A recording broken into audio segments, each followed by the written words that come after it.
Gonna show you the good, bad, and the sucky. Kick it!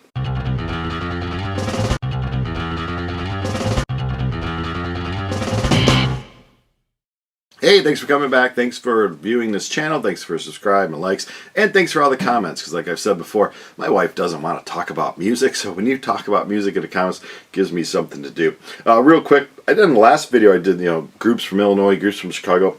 Got to show off, I believe, this autograph from Mr. Nat King Cole. My grandfather worked at the Chicago Theater, so he got to meet all those stars from way back when. Bob Hope, Jerry Lewis, Dean Martin. So yeah, Nat King Cole autograph. Pretty cool. I've been going to a lot of estate sales and just in the last few weeks, and also a few resale shops, and CDs are so cheap. So I've picked up a ton of CDs, but I promise I'm going to show the vinyl first this time. This I picked up for like $1. Metalhead magazine. It has Iron Maiden, Skid Row, Deep Purple, Whitesnake. These used to be so cool, the whole VHS tapes. Also, I got this mail order, Bob 2. Of course, Bob passed away in 2014. Bob from Devo. I think this is a really cool figure. Like, I need another figure, but come on, it's Bob. Don't like Funko Pops, but what are you going to do? I can't walk past the Eddie and Iron Maiden one, Live After Death one, and the old Dee Snider Twisted Sister one. So, hopefully these are the last 2 Funko Pops I ever buy. So in order to buy stuff, I always got to get rid of stuff on eBay. My sales were pretty good this month. I had a car repair, so I had to put a whole bunch of stuff on there. I only sold a few records. So my Howard Stern record and an Iron Maiden 45, a 7-inch. I bought the 12-inch, the original. This was a repressing of the 7-inch. Sold that. And also I was at this store and they were closing out this kind of resale shop. And for $20, I bought a Barbie RV thing. That movie is really good, by the way. I love the Barbie movie. May it have anything to do with Margot Robbie? I don't know. Picked up for like $20 and sold it on eBay for $85. So that, big profit, used to get all of this stuff. I got Bad Religion True North. This is their 16th album. Man, Bad Religion just turns them out. 2013. And I honestly haven't listened to this one yet, but I've heard it's good. Obviously, when you have a long career and you put out tons of albums, some are better than others, and they were saying that this is a really good, upbeat, pumping punk rock one. And I love Bad Religion. Also, I was at Reckless Records. Took the old train in the city, went to Reckless Records. Was only there. I was not supposed to go to a record store that day, but we can't walk past a Reckless Records in Chicago without going in. I was just going to hang out in the city. Anything but record shopping. Yeah, that's going to work. So yeah, I flipped through the piles. Look at the amazing records they have there. Up on the wall, there was some unbelievable gems, grails for people. The Van Halen, the Alice in Chains for $400. I don't know if that's a good price or not. Let's look that up. Say I have a 400. The average price is $362. The highest is $800 on a Discogs app. So yeah, I guess $400. It's not too bad if you want that original pressing from '95 of Alice in Chains' self-titled band. But flipping through, I found Jesus Jones. A band that I really like. Their first 4 albums are really stellar, and they start to slip off a little bit. I got their 4th album already. Have it on vinyl. It's called Already. I didn't have it already, although I did already have it on CD. Hey, but yeah, I got it on vinyl. This is a repressing, came out a year or 2 ago. So yeah, Already on vinyl. This was good. I mean, like I said, their first 4 are really good, and then they start to, I don't know what happened, but they start to slip off a little bit. And this one I got just to kind of complete the collection. I do have the one that just came out kind of recently-ish. This is the 5th one, called London. This is from 2001. And then they took a long break, and I believe their most recent one came out a few years ago. It's called Passengers, if I'm not mistaken. And this one, it may grow on me, but honestly, yeah, it's just to complete the collection. It's just a little weak. I want to say that the songs really don't take you anywhere. The help of the electronics on the first 3-4 albums that really have some emotion behind the keyboard sounds and the electronic stuff. Of course, they're a rock band by heart. You go see them live, they really have the loud guitar and stuff. But yeah, I don't know. King Diamond, the debut from 1986. This is a repressing. It says orange. I don't even think I even opened this up yet. Merciful Fate was never a band. It was always a band I heard of when I was a big heavy metal dude. But I never was really into them that much. But, oh yeah, I remember I bought this used because it was a good price. And I was like, oh, why is it a good price? It's still sealed. And it wasn't still sealed. It's just open on the end. Yeah, so orange. Ah, nothing says Satan like orange. Halloween season, I guess? I don't know. But yeah, King Diamond, of course, is that guy with that really, really, really high pitch vocals and creepy music. I've not heard, I don't think, anything from this album. When I was into that scene, Them and Abigail, of course, were the huge ones. So anxious to see what his first debut solo album sounded like. This one, sometimes you got to play the waiting game. Record store, this was going for well over $100. People were paying 120 or more around. It's just nuts. I paid $30 because I waited 2 months, and they had it, of course, talking about Randy Macho Man Savage rap album. Haven't opened it. I will open it, and I will rap along to it. Randy Macho Man, of course. Poffo was his last name, and he went to high school just a few towns over in Downers Grove, Illinois. And, you know, him and his brother now have sadly passed on. But I love wrestling, this era of it. It's just great stuff. And like I said, this album, when it came out, was one of those ones that the flippers hear about. And they go to a store, the kind of flipping I hate. Their only intention to purchase it and block others from purchasing it is so they can run, not even home anymore. So they can just go to a corner of the store, the evil little selves, and just instantly put it on eBay. No intent, you know, I just hate that stuff. And I bought solely because the cover art, I'm like, whoa, new wave, man. These guys are going to be really sucky. They're an a cappella band from Toronto. I thought I was going to hear some like early 80s kind of Flock Seagull stuff that I've discovered this band that no one else touched at the Goodwill. And yeah, the Nylons. Yeah, this is good, bad, sucky. That's going right back to the Goodwill. John Sebastian, welcome back. Bought this for $1.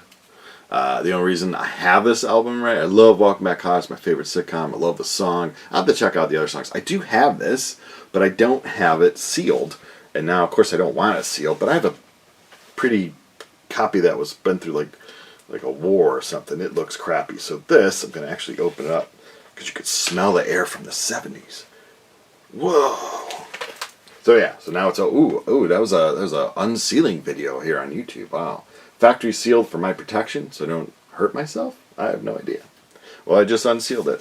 What else I got? New and improved, the Spinners. This is, what did I write down? Their 5th album from 1974. Spinners were one of my top picks for Rock and Roll Hall of Fame this past year. Really good stuff here. Love their vocals. Love their style. Spinners. Yes. Squeeze. Ergy Burgy. I thought I was getting a great deal, but I just got an okay deal because I didn't really look really fast. I was so excited to see it. Picked it up. I didn't realize it had a lot of damage there, but the album plays great. Of course, this is their 3rd album from 1980. It's got the big hit Pulling Muscles from the Shell. Great. You'd think of a song title like that, like, what kind of weirdness is that? But it's actually perfect pop song. All right, so that's pretty much. And I just saw that some album store YouTube video I was watching, the guy who owns an album store was saying that like new vinyl is way outselling used vinyl. I always go for used first, but I guess I do buy a lot of new vinyl, and that doesn't mean brand new music. It means, you know, like new repress or something like that. So I did buy 4 new albums, new things this month. Oh, and this mailer, man, I like these heavy duty mailers. There's even some, yeah, like the kind that kind of squeeze the album on the inside there. That's good stuff. That's good mailing. Of course, I open it carefully so I can use this. Resell this. Oh, choo-choo. I can resell this on when I sell something on eBay. Although I'm really running out of albums that I want to get rid of that would be worth it to put on eBay. But we'll see. You never know. So let's see. What do we have? We have Alkaline Trio, This Addiction. Their 7th album from 2010. This one kind of escaped me. I forgot that they put it out. I wasn't paying attention to Alkaline Trio in 2010. Of course, from Chicago, a very good pop punk band, pop rock band, whatever you want to call them. A 3-piece. They play Chicago area. The shows are just packed. Thousands of people. Very proud of Alkaline Trio. Enough's Enough. This is their last one with their main singer, Donnie V. Of course, Chips Enough is singing for them now. This is the last one with him. This just repressed in 2022. But it originally, what do I have here, came out in 2003. Although the album label says 2008. I don't know. It's Enough's Enough album. And again, they have a million of them, just like Bad Religion. I'll believe sound nothing like Bad Religion, but maybe you have a million albums. You have some that are better and some that aren't so good. I think this one sits about midway. So, Enough's Enough. Welcome to Blue Island. We also have Ivy. This is a band when I was reviewing music for a publication. I got their promo CD and I really liked it. It was like a 4-song EP. They're from New York, I believe. They have like smooth vocals. She's got really nice voice. There they are there. And there she is taking a picture of you. No, she's putting on makeup. I have no idea. Yeah, I think she's putting on makeup. I thought she had a camera in her hands. She's putting on makeup. I told you how much guys know. 25th anniversary edition of Apartment Life. Like I said, it's really just soothing rock and roll, soothing pop. It's really good. For me, this kind of music is hit or miss because it's, this slower stuff. But I really like her voice, so I really like Ivy. Glad to have that. And last but not least is the third solo album from Dee Snider. Came out in 2016.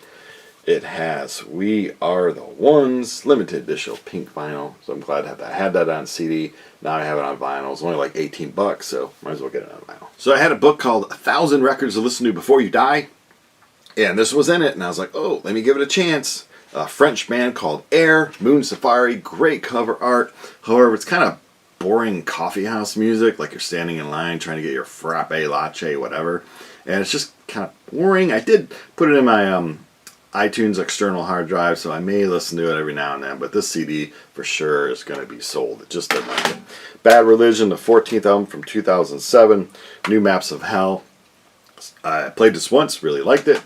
That almost completes my Bad Religion collection, I believe. Local band from Chicago, Barracuda, Open Fire is what it's called. Oh, she didn't have time to put on her pants. She was in a hurry to pose for the cover art. They were like a local hair band, you want to call it, glam metal. And had to pay a pretty penny for this CD because, they didn't produce a lot of them. From 1989, they used to play clubs like the Thirsty Whale and Stay Out West. Barracuda, Open Fire. It wasn't as good. It didn't age well. It wasn't as good as way back then when I was like, yeah, this is catchy. It didn't age well. Chicago, My Kind of Town, has a great lot of songs on it. So this, I gotta tell you the story. This is one of the CDs from a bag I got in a estate sale. So I had an estate sale a few times over on Labor Day. And I was looking through her CDs, and I was hoping like maybe $2 each, maybe $1 each. I don't know, four for $1. I don't know. And she's like, fill up the bag, and I filled up this bag, and she charged me like $10. So it came out to, I don't know, like 20 cents a CD because I stuffed every CD I could in the bag. So that's why I have some stuff that I'm like, I don't know if I really wanted it or not. But anyway, so that was a great time, and CDs are usually cheap. CDs at estate sales are usually really cheap. So the Damn Yankees, their second and final album from 1992. Didn't like it as much as their debut, but I'll probably keep that one. Def Leppard, their fifth from 1992, called Adrenalize. This is when I stopped liking them or caring about kind of music they're putting out. I've seen them live, of course, obviously since they put this out, but there's just something happened. I mean, you get Vivian Campbell and you think, whoa, he's going to kick something into Def Leppard, and they've just put out the most bland rock pop crap. It's just, but High and Dry will always be one of my favorite albums ever, and the two following it were also really good. But yeah, Adrenalize, you start seeing the creeping of just like the blah, blah. And then, of course, their eighth album from 2002 is X, more of the blah, blah. But I'll probably keep it because it is Def Leppard, but yeah, I'll probably keep Adrenalize. X, you're gone. Dream Car, and it's got the singer from AFI and the three other musicians from No Doubt, so everyone besides Gwen Stefani, all the uncute people in No Doubt, and the singer of AFI come out with Dream Car. It's like an 80s kind of sounding band, 80s new wave-ish. I mean, he's a punk singer, but he doesn't really scream or anything on it, so it is really good. It's good stuff. Dream Car. I've only listened to it twice, so I need to spin a little more. But yeah, it's good stuff. Dream Car, and that came out in 2017. Guns N' Roses. Saw these at the estate sales. Like, yeah, I'll throw them in there. The Spaghetti Incident. Of course, that is their fifth. It's from 1997. It's a compilation of all the songs, like Hair of the Dog, Since I Don't Have You. Like, it's like harder rock, and they say kind of punk songs. I don't ever really remember listening to this, but I will now.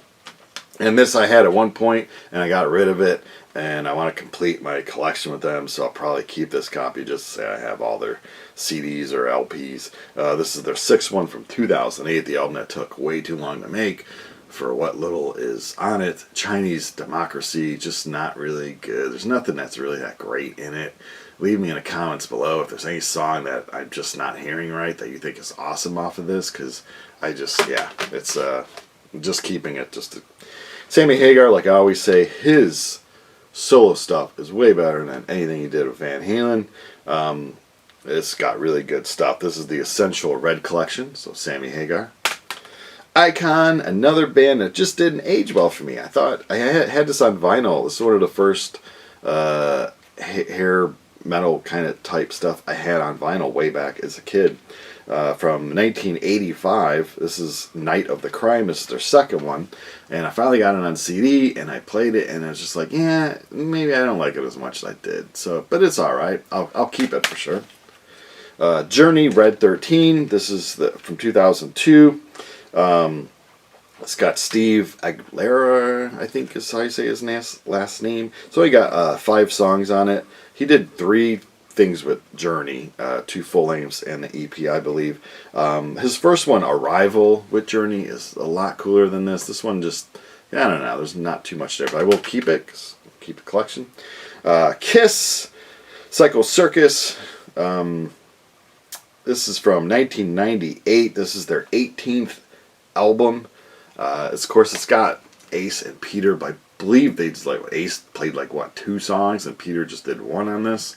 So yeah, it's just really Gene and Paul as Kiss, which is kind of how it's been since. 98 Psycho Circus. I love the artwork. Songs hit or miss. I love the song Psycho Circus. There are some really good songs on here. I've had the vinyl for a while, but yeah, I finally got that on CD. Don McLean, American Pie. This is a CD I've seen a million times in my life, so when I saw it at state sale, I'm like, I'll throw it in there. I don't seem to like it as much as the other stuff, like James Taylor, Simon and Garfunkel, Jim Croce, like all that. Cat Stevens, of course, love him. So his voice isn't as good as that kind of stuff, but it's American Pie. So I'll have to check out the other songs and try to get into them. I did play this once, but yeah, I just didn't get into it too much, but I probably will keep that. Of course, iconic artwork. Now, all you deadheads, I tried. Trust me, I tried. A band that I don't like their fans, I don't like any of the stupid hippie scene, but I tried. Grateful Dead, American Beauty, CD. This is from 1971, I believe. I'm not even finding it here. 1970. Okay, their 5th album, because they have 500 albums. Produced by Grateful. This one has Truckin' on it. So I think I took 2 songs from this. I don't know. I don't think I'll ever like this band. Ever get their appeal, ever understand it. It's just whatever. Grateful Dead, American Beauty. In the Dark, Grateful Dead. They're one with the big hit, Touch of Grey on it. This was their 12th album from 87. So yeah, I tried. It's not that I wanted to like them. I just always don't like them. And I'm like, let me make sure I don't like this band for a reason. Yeah, this is boring, jangly, whatever. So these two are currently sitting on eBay already, because I knew right off the bat I ain't gonna like that. Pearl Jam, Biannual, Merkin Ball, Pearl Jam Live. What's this? Riot Act. Yeah, these 4. I think I now know that I just need Pearl Jam's first album. His voice is good on the first one. Of course, it's the same throughout the career, but I just need one album of that. I think the second one with verses, that's okay, but yeah, I had to make sure that me saying I only need Pearl Jam's first album was a true statement. And after listening to this, yeah, these are all on eBay too. Just not for me. One album and done for me for Pearl Jam. Their 14th album, 2013, Super Collider, talking about Megadeth. I had a chance to get this really cheap on vinyl. I passed. It's okay. It's not their best. It probably sits more towards the bottom. Again, a band, long career, lots of albums. Yeah, I think this also is the last one I needed to complete my discography for Megadeth. Metallica Kill 'Em All, had it on vinyl pretty much ever since it came out. Finally got it on CD, a beat up copy I found in a estate sale. Yeah, it's Metallica Kill 'Em All. It's a great album. Hit the Lights, Four Horsemen, Jump into Fires, awesome. Whiplash, used to play that when I was in a band. We used to play Whiplash. Phantom Lord, Metal Militia. Kill 'Em All, come on. My friend Pete from Oblivion, was in band after Oblivion called Mexican Cheerleader. This is Mexican Mystery Tour. This is their last EP. Good catchy rock and roll stuff. Alanis Morissette. Now I got just grabbed the stack of her stuff when I was at that estate sale. So Jagged Little Pill acoustic. This came out well after the Jagged Little Pill came out as acoustic versions, and it plays well acoustically. It's really good. I mean, it's not like the songs were like grindcore and she's doing acoustic. It wasn't that far removed from the original version, but yeah, it's really nice. Flavors of Entanglement and Under the Rug Swept. I like her voice, so I'll give these two a chance. I did put them in my iTunes. Yeah, so these two I have now as well. And like I said, I like her voice, so I like them. Nitzer Ebb, That Total Age. This is their debut. Of course, that British band, electronic British band, industrial kind of stuff. Really good. So, came out in '87, of course. And I have this on vinyl, so now I have it on CD. A lot of TP and a Heartbreaker. It's got tons of TP and Heartbreaker. I think these are the ones I'm going to keep. This is his debut. Was looking for that on vinyl. Finally found it on CD. And of course, the classic Long After Dark and Pack Out the Plantation. These are ones I'm keeping. The ones I'm not keeping for TP because I just couldn't get into. Like I always said, don't come around here no more. That era was last I really enjoyed Tom Petty, Free Fallin' On, just can't get into it. So yeah, and I made sure, played them. I'm like, I always say that. Is that right? Yes. These three are all sitting on eBay. Hypnotic Eye, Echo, something or another, and this last one, Highway Companion, I just can't get into it. Tesla, Bust a Nut, pretty good stuff. It's just in line with their others. Not as great as their first album was amazing. The second one was a little less amazing, but still great. Yeah, this one's good. Thin Lizzy, like a compilation, of course, Thin Lizzy. It's great. The Verb, this is the one with the Rolling Stones sampling on it. They got big trouble for taking too much of it. But yeah, all the other songs are pretty good. So my first time checking out this whole album because you just heard that symphony song over and over. Love Heart, seen them live a few times, so finally have their stuff on CD. I have a few of their albums, but now I have like their hits on CD. And that'll be it. Thanks for watching.